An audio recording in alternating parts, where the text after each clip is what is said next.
Good energy? Can I hear some positive vibes? Yes. Thank you. 10 years back, if I had started this session, I would have asked how many of you have 3G enabled mobile phone or a 4G enabled mobile phone? I want to start this session today by asking how many apps do you have on your mobile phone? I have about 33 on my phone. How about you, sir? How many mobile applications on your mobile phone? 35 to 40? Sir, in the red, around 30, ma'am? Awesome. Madam, how about you? 30, 35? Sir? 25. Awesome, you're still catching up, but saving your mobile storage for the best of those. How about you, Hitesh? 40 plus. Awesome. So, I think we are really in the app-driven world. Our mobile phones are helping us for every possible thing. We are really addicted to the mobile phone, if I may call it so, for all the good reasons.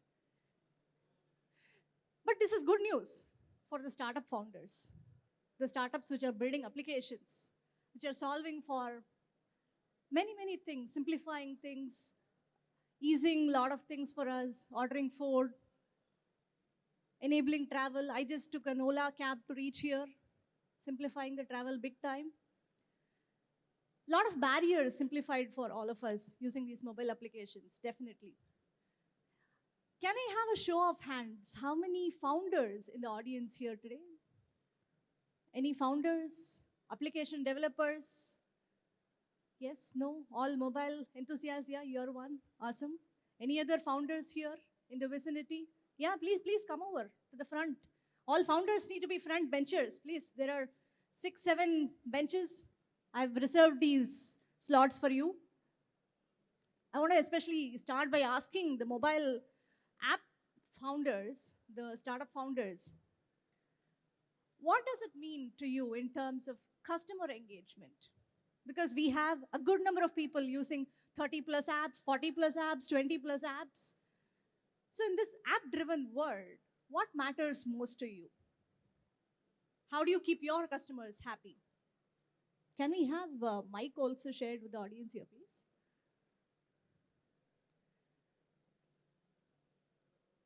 I'll give you 30 seconds to think through this question. To the gentleman here, please. So it should be stable, Okay. secure, and scalable. I like the 3S. Stable, secure, scalable. You're not ex-McKinsey or KPMG or Big Four, right? Yeah, but you have a good framework already. Sir, how about you? Yeah, we're getting the mic to you. We need the founders to be more audible. Your voices need to be heard. I think it's about adding more value, Okay. solving for the real problem they're facing, and learning how their journey is changing, right? First, like Ola, you mentioned taking Ola, right? Now, initially you start with making it available, and then availability of cabs become a problem. You are a platform, you have multiple faces, so solving it for problems which keep cropping in your journey, I think that's the way to go. Yeah, I think he's just coming closer to you, saying available, accessible. I think we need one more A to just come up to his record. Yeah, please, sir. Hi, my name is Amitava Mazumdar. I have a small question. You spoke about apps and things like that. If we didn't have apps, how we satisfy the customer earlier or make their experience better? Thank you for asking that, because I'm just going to segue into that topic. So I think it's important, to keep track of a couple of metrics as founders developing applications for consumption of consumers. I think there are a few things that research, best practices, thought leadership tell us. And I'm going to, again, pass this on to you to get your thoughts on this. So my primary research tells me that, customer LTV, the lifetime value, it increases over a period of time if you have loyal customers. So now this lifetime value is a very critical metric, especially when you're, of course, raising funds from investors. That's one of the key metrics they ask for. But it's about keeping the customers happy throughout their lifetime. More they stay, more your LTV, higher the LTV, right? So How many of you think LTV is important? And yeah, you do? Yes, LTV. How many people are in? Superb. Second is with respect to CES, which is the customer effort score. So when we say customer effort score, it is about the friction that is created, right? So the friction, tell me one app that you really like using. Little louder, yeah, please. It's just going to be a social media app. Social media app, and you love Instagram. using it because Because we can connect okay. with people and look around what's going on. It makes connectivity easier for you. Yeah. Wonderful. So I think this is all about simplifying the barriers, right? The friction for usage of some of these applications is minimized by all of these apps. And the CES is again the second important score that I think is important for an app developer. Of course, we all talk about CSAT. So any idea what is CSAT for this young audience here? No, you don't know what is CSAT? Because all of these founders are worrying about that and you don't know what is it. CSAT, yeah, please. Customer satisfaction, paramount. Customer is the king. We've seen not just in small eateries, but for all of us, big companies, customer satisfaction matters the most. But I would probably go a little farther from CSAT into the next zone of, any guesses? Customer delight. I think that's more important to me. As a more mature organization, I would probably worry about customer satisfaction in the initial years of formation.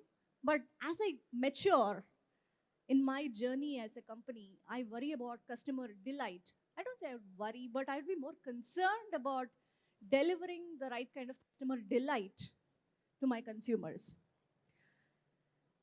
Now, let's just spend 2 minutes thinking about what can be strategies for delivering customer delight. I wouldn't say it's very different from CSAT because the strategies may be very similar. So let's start thinking through some of the norms in terms of customer satisfaction, meeting their expectations and exceeding their expectations. So, sir, what do you think are some of the strategies we can think about customer satisfaction and delight? Can we have a microphone here, please?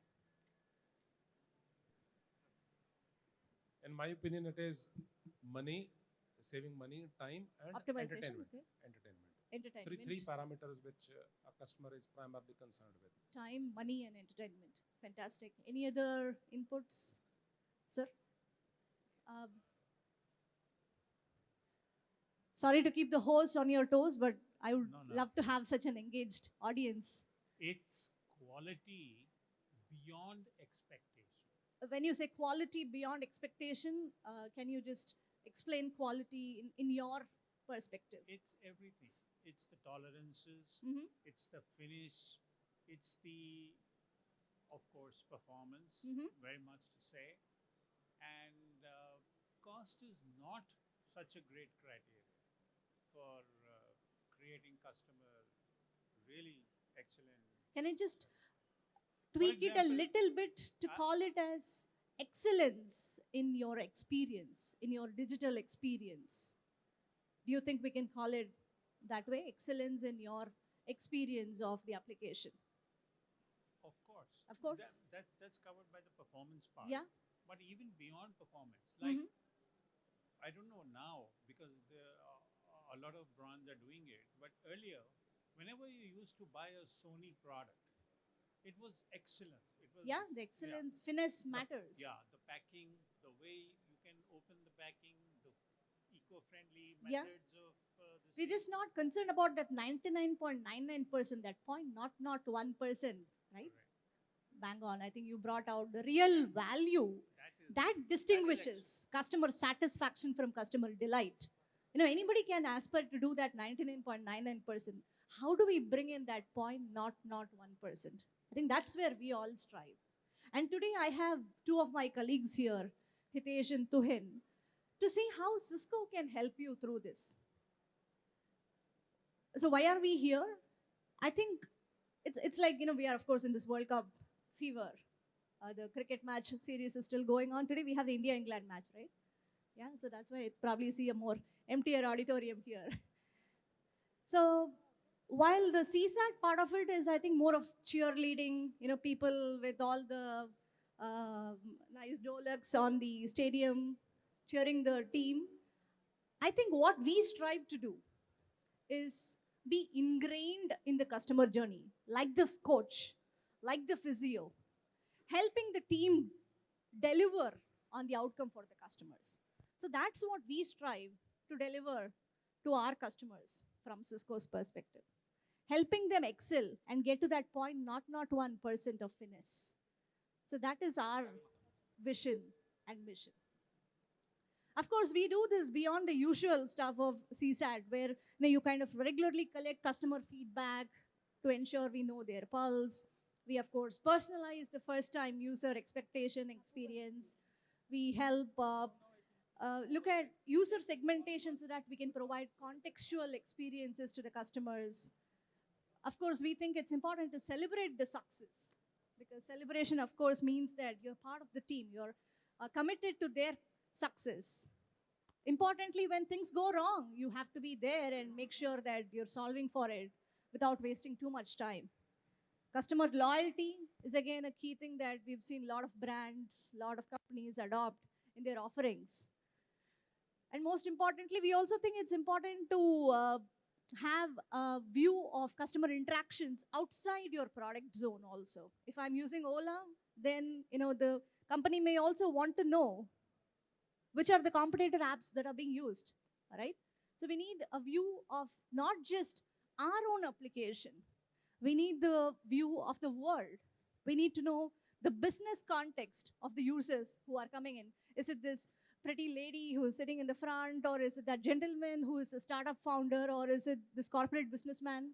So I need the context of the user into my application. I need to know who are the other players involved in this.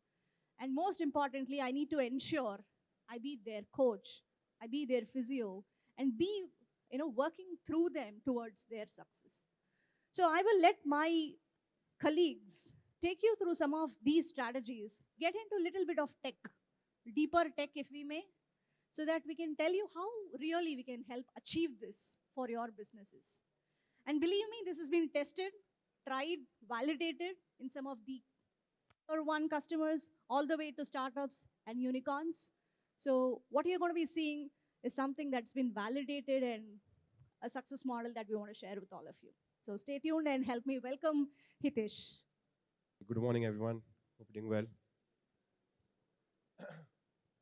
Perfect. So, my name is Hitesh. I lead the digital native business for Cisco App Dynamics. All right, and today we'll probably talk about the predictive powerhouse, which is mastering digital experiences for customer bliss. Right. All right. So I'll start off with a personal story. While coming for this event, I was trying to book my flight tickets. All right, and for some reason, the flight that I wanted to take, while I was booking it, I was not able to complete the booking. All right, so I tried a couple of times, but then I failed, and immediately I switched to another service provider, and the process was very smooth, and I was able to book the flight tickets. All right, so this is what is the current situation right now. The apps that you are building, the organizations that are building these applications, are the front door for digital experiences, right? The competition is so fierce in the market. You will directly switch on to another vendor if you are not able to do your job with the initial vendor that you were probably going with, right? So you want to make sure that you accelerate in this digital transformation journey. Moreover, after COVID, you are seeing a lot of businesses going online, right? And the customers want to have a digital experience, right? So it is very important for us to have this experience sorted. So in now when you're moving in this journey, when you going towards the digital transformation journey, it's a bit complex, right? When the applications that you guys are now building are a bit complex. Earlier, it was a monolith, two-tier architecture, right? Right now, it's more towards the cloud, right? It's you have different teams working on the single application, right? You have your infra ops, your app ops, DevOps, right? You have your security, and you also have your network ops, right? And you want to make sure that these teams are working in tandem seamlessly, all right?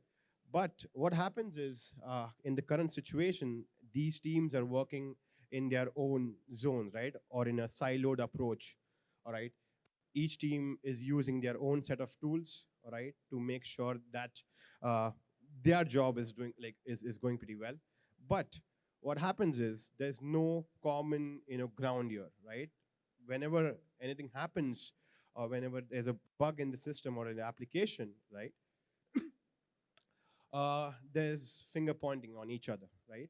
Network team will be like, hey, everything is, you know, pretty seamless at our end. The application team will be like, hey, it's working fine at our end. So there's a war room kind of scenario, right? And we need to move away from that. Now, this complexity leads to 56% of the teams using more than 10 application monitoring tools, all right? You have more than 60% say observability tools serve a narrow requirement for their team. They're not able to get the utmost out of it, all right? And there's 74% that struggle with data collection within these apps, right? So this overall complexity, of course, there's a lot of tools and there's frictions amongst team, all right? So what is the basis of this full stack observability which we're talking about here, right? Our platform, right, enables you to correlate and have all these data points at a single pane glass view, all right? You have our platform providing, metrics for the application team, infrastructure team, network, and security team, providing a single pane glass view, and then they can probably start working on it together to make sure that the frictions among these teams are pretty less, right? We just do not stop at that. We provide you business context on top of it, right? To make sure that you're getting, let's say, for example, you want to understand what is the amount or the number of transactions that failed, right? Or there's, for example, you're going on an e-commerce website and you're putting something, or you're putting something in cart and there's cart abandonment, right? You want to make sure what's that number. So we provide you with all those visibility. So what is Cisco's stack observability offering, right? So Cisco basically brings together data from multiple operation domains to provide you a unified visibility, derive real-time insights, and recommend actions, right? Which enables you to focus on what matters, which is revenue, customer delight, which we talked about, right? Risk, cost, and a lot of it, right? You want to reduce your tools that the teams are using in their siloed, approach, and you want to reduce the mean time to resolution, right? Now, this is the FSO offering. So how does the full stack FSO offering helps you? It helps you observe what really matters, right? Secure the overall user experience or user journey, and make sure you optimize the costs and everything that you're probably looking at, right? So this is a high-level overview of what the full stack observability by Cisco offers. I'll probably move and then pass it on to my colleague Tuhin, who can probably talk about the use cases in detail. Thank you. Good morning, everybody. My name is Tuhin. I am part of Cisco for the last 4 years. I play the advisory sales engineer role. Thanks for all the information and the heads up, Shruti and Hitesh. So let's talk a little deeper. Let's drill down more into what has been covered so far. So what I'll talk today about is a couple of use cases of what the background Shruti and Hitesh gave. And also I'll walk you through a real-time demo. I'll show you how these slides are made real from Cisco side, right? So one of the use case is the customer digital experience. So Shruti mentioned about booking a Ola cab, or Hitesh mentioned about booking a flight ticket. So what is the front door of any business for any business for the users to interact with, right? It is the application through which the users interact with the business. So it's imperative for the business to keep an eye on how the real users are experiencing. So let's say you're ordering a pizza, you're super hungry, right? And we expect that pizza to be delivered within 30 minutes. Imagine the complexity. Hitesh mentioned about the complexity, right? It's just a pizza for us. And for Domino, it's just one user. But at the back end, there's a lot of technology that is involved. So it's imperative for the companies who are providing the service for the end customer, be it ordering a pizza, be it booking, applying for loan, be it transferring funds or UPI transactions, right? Be it any industry, there is applications and there is a lot of technologies involved in the backend. So how do we correlate how the end users are experiencing in real time when they access the application over a browser client or a mobile client? How do we know that what is the application's performance at the back end and how is the end users experiencing, right? So that is the customer digital experience monitoring is, which we correlate the end user's experience with the application's performance. The next use case is, while all these transactions happen, right, if the application is safe and secure or not, right? So for the business, it's imperative for keeping their application safe and secure so that it doesn't impact the user experience in the front end. I'll showcase how or demonstrate how the business risk observability is taken care of. Before I go into the demo, this is my last slide. So this is the framework. This is actually real now. This is the FSO platform, the full stack observability platform, which is extensible, right? And we also have solutions which are built. So basically the blue part here are the solutions that are already available, built by Cisco. And we have also partnered with various partners around the globe who are building an extensible solution, which is marked in orange here, right? So we basically get a cross-melt data, open telemetry, network telemetry, security telemetry, various other information around AI and ML to keep an eye on the application, network, security, infrastructure, and build that a correlated view of how the business is getting impacted and keep an eye on the end user's experience. So let's look into a demo. I'll walk you through how an application performance monitoring can be done. How can we correlate that back to your end user's experience? How application is kept safe and secure? And we'll also get a network visibility from an end user experience perspective. So the demo video, please.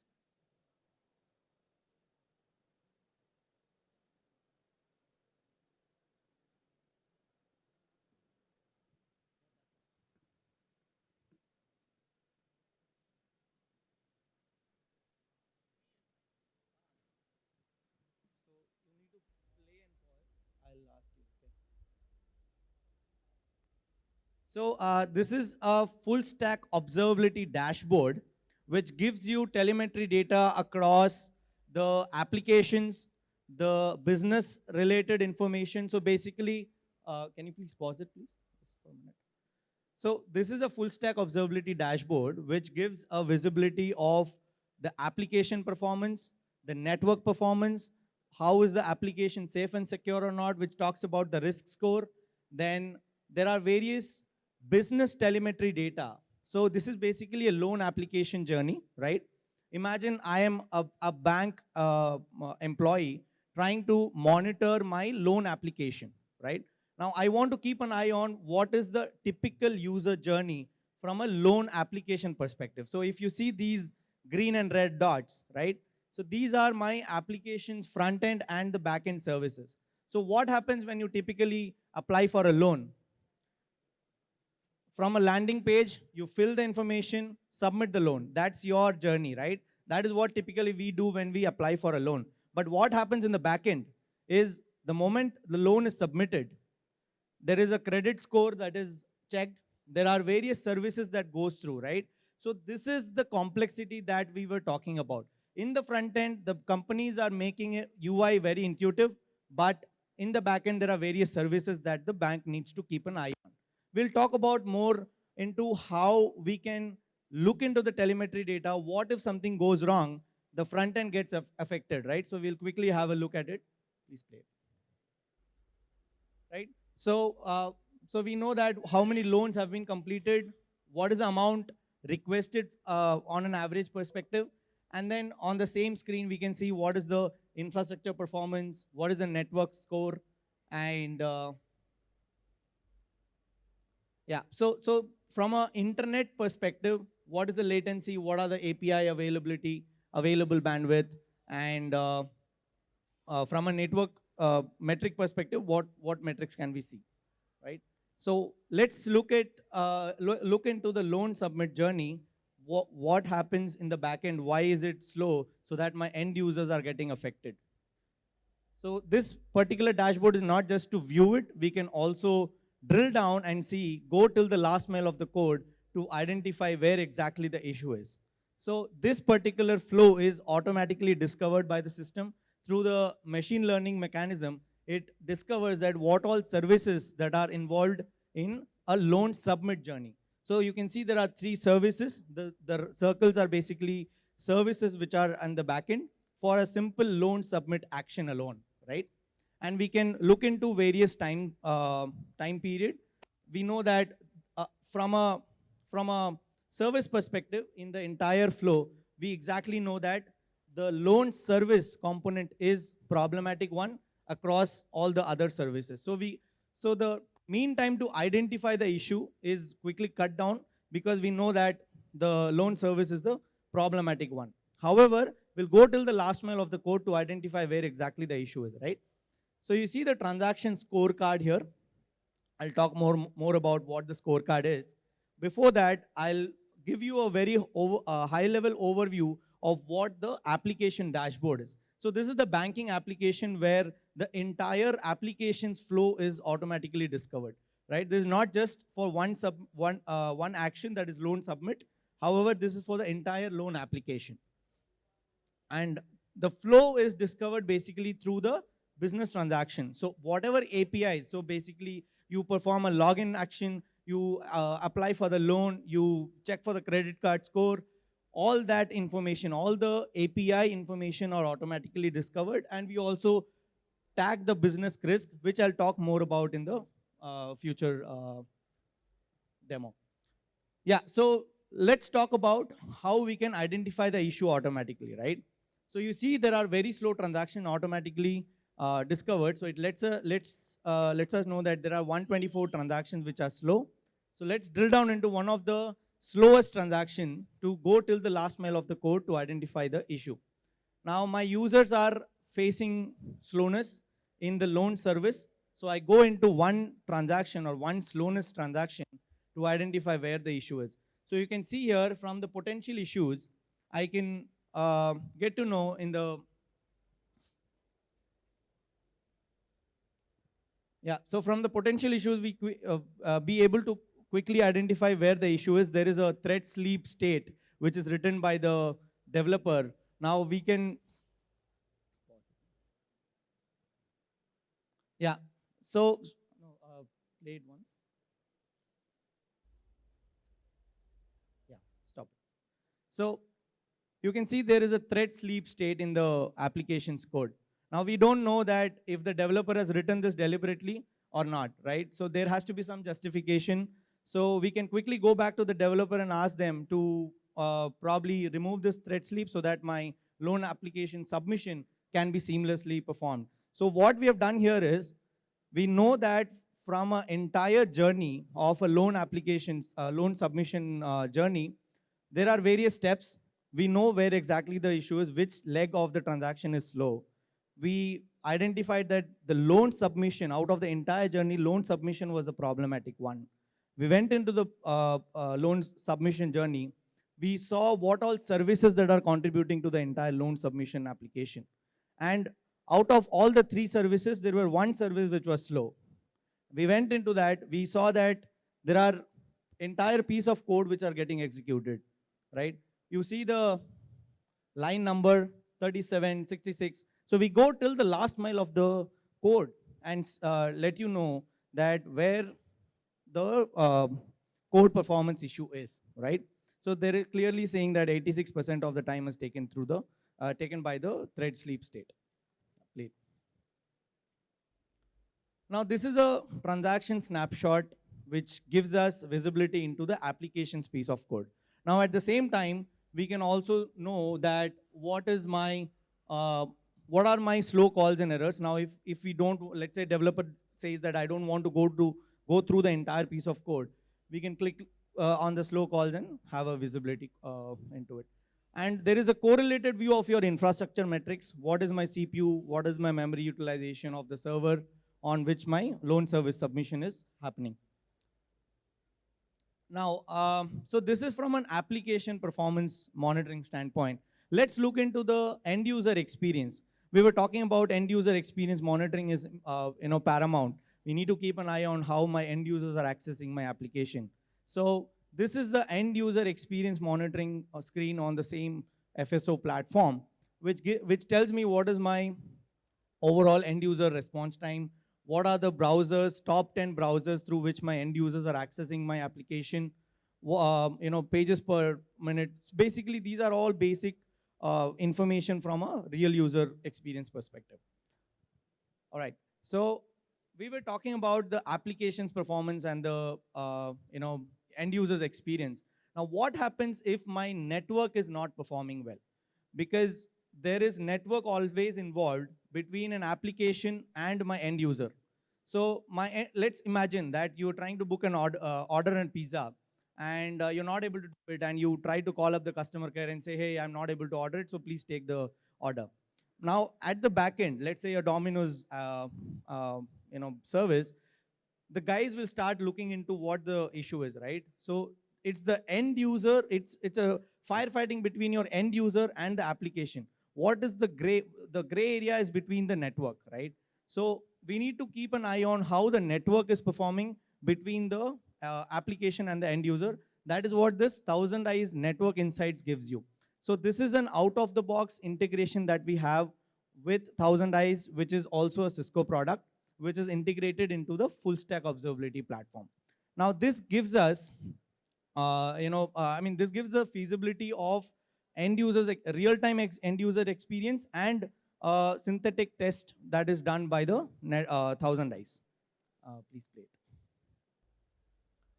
We'll look into how 1000 Eyes helps to identify the issue quickly from a network standpoint. Now, coming back to the real user experience, we can see that across the globe who are accessing, how many transactions are happening, etc. Again, the indication becomes amber and red according to the anomaly detected. So we can drill down to one specific region and identify what is happening across my end user's experience, right? So you can see what is the device used by the end user. If that is a computer device or a mobile device, we can play an analytical view from the details that we get from the end user experience. Now, this sort of information will be helpful when it comes to a complaint from an end user and we try to identify what the issue is, who are the end user, we can get the visibility into it. Now, in this case, this clearly seen that there's no issue with the application, there's neither issue with the end user side. However, there was some latency from the network perspective, which we'll further drill down. If you see the response available time, that is the mostly time taken by the network. So we can quickly correlate from the app dynamic screen, which is predominantly for the application monitoring or a real-time experience monitoring, to a network insight monitoring. We'll wait for the demo to go to that flow. Yeah, so again, I'm back to this 1000 Eyes Network Insight. I know that the response available time, which is predominantly the network metric. So I want to drill down to the same test that I've created from the thousand eye screen. So what I'll do is I'll view the test, and from here it is a seamless integration. You don't have to hop into multiple screens. It takes you to the thousand eye screen itself, right? So these are various tests that is created from thousand eyes, which hits a particular endpoint to know what is the network insight for that particular endpoint. So we are on the Cisco's thousand eye screen, which provides us network and internet visibility, which is always a gray area for any organization, right? Because let's imagine that there are dependency services, and organization are just monitoring their application. The moment the transaction goes beyond their application, it is a gray area for any organization. They will not have any control over it. So it's important for having, it's important for the organization to keep an eye on how the transactions flows from their application to the third-party dependent service, right? So that is where Thousand Eyes is going to help us. So we can know what is the loss, latency, and jitter. So these are key network metrics. So we can have a unified view in the same screen, and we can correlate what is my transaction time, if there is any loss in that particular endpoint, what is the latency, if there is any jitter, etc. Right? Now we'll see how we can identify from which particular location there is issue, right? So if you see the table view, right, of path visualization, if you can pause it, please. So this is a pretty interesting screen, right? What it tells me is,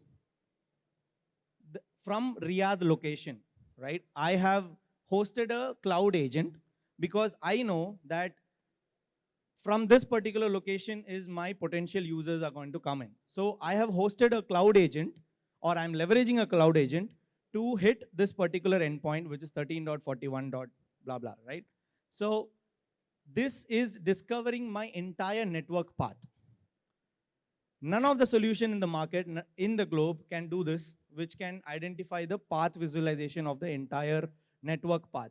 What are the ISPs involved? Through which routers is it coming through? Can any organization tell this? The answer is no. Now, my application is accessing. So I'm a banking sector. I'm hosting the loan application. Now, this is a particular dependent service for which my applications are talking to. Now, in order for my loan application to process properly, this endpoint is critical for my business. However, I do not have control over it. How do I keep eye on it? That is where Thousand Eyes is gonna play a key role. It tells us that these are the potential routes through which my users from Riyadh location is going to access this particular endpoint. So it identifies where exactly the issue is. This particular information is going to help us mitigate the firefighting. Hitesh mentioned about friction between teams, right? So we can clearly go back to the ISP and say that these are the ISPs through which my transactions are going to be slow. So I've identified this proactively. So I have a scientific answer to go back to the ISP providers to say that, hey, can you reroute my traffic so that my end users can experience seamless performance.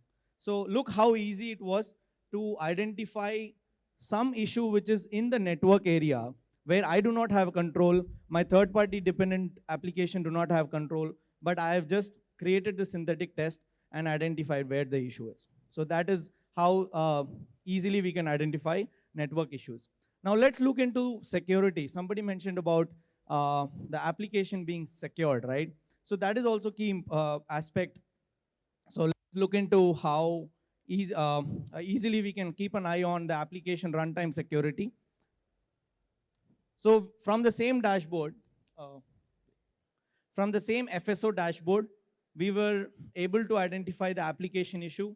We were able to identify end users experience. We were able to identify network issues. Now we are going to talk about the applications runtime security, right? So we are able to drill down from the same FSO dashboard, and it tells us, so if you see the top tabs, right? I'll walk you through that again anyways. So as part of the demo, as part of the demo, so let's look into what are the risks involved in my application for the business transaction that it is happening. So if you see, this is the business transaction. Somebody's trying to withdraw money from a banking service, right? So I want to see what is my withdraw transactions performance in terms of security. So I can see there are many libraries that are being used for this particular withdraw transaction to perform well. However, so if you see, there are various libraries that are being accessed, that are being used by the developers for this withdraw transaction to perform fine.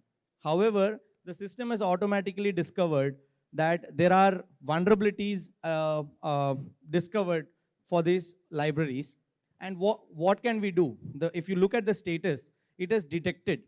Now the solution lets us do a automated action that if you want to just detect it, or do you want to fix it, or do you want to block it? So it lets us take an automated decision that these vulnerabilities, when it is detected, do you want to fix it, or if you want to block it? So this is actually helping the SecOps team to not only keep an eye on it, but also automatically secure the application in order for the withdraw transaction to happen, perform seamlessly. Play it, please. So basically, we have integrated with the CVE database, that is the National Vulnerability Database, and it scores that what if this is a critical vulnerability or a warning vulnerability, and it also lets us the recommended action, the top recommended action. So let's look into one of the vulnerability that is detected. Yeah, pause it. So this is one of the vulnerability, right? So we just want to see what is the vulnerability for this particular org.apache login. Basically, this is a log4j vulnerability that is detected. And if you see which application it is impacting, what are the services on which this particular library is being accessed, since when this vulnerability has been detected, right? So it gives us entire information about this particular vulnerability. And if you see the remediation piece, this is very interesting, right? Now, when we go back to the SecOps team with this particular data, they may ask us, what do I do with this information, right? Can you tell me what should I do, right? So that's when the system is actually recommending that you are using a version 2.14.1, you might want to either downscale it or upgrade it to 2.15, right? So that is the remediation, auto remediation that it lets us know. And from an overview perspective, it gives us complete information about what that particular library is, right? Yeah, so I was talking about this fixed, right? So if you see the status, it is fixed also, right? One of the vulnerability which was detected 17 hours ago was already fixed. However, it was again identified because that was a different transaction. And if you see the outcome here, it has already been exploited in your application. So you don't want your application to be exploited by a vulnerability, that to a log4j. Who doesn't know log4j vulnerability, right? So log4j, if you use that framework, I think a couple of years back, there was a high vulnerable information that was discovered. So this is from a business transaction perspective, where it tells us what is the business risk involved in every transaction that is being performed in the application, right? So you get a CVSS score. Thanks. So if you see, we provide the CVSS score. On top of that, we use Kena and Panoptica and Telos, which is an integrated acquired solution by Cisco. So we have this in-house, out of the box, incorporated into the Cisco Secure application, which is part of the full stack observability. So the solution just doesn't give the CVSS score, but also on top of that, we provide a Kena score. This is actually to let you know that what is the possibility of highest attack that is going to happen in this particular vulnerability. Yeah, so what are the various attacks that are happening in this particular application? Which are the business transactions that are seeing this particular attack? We can see that view.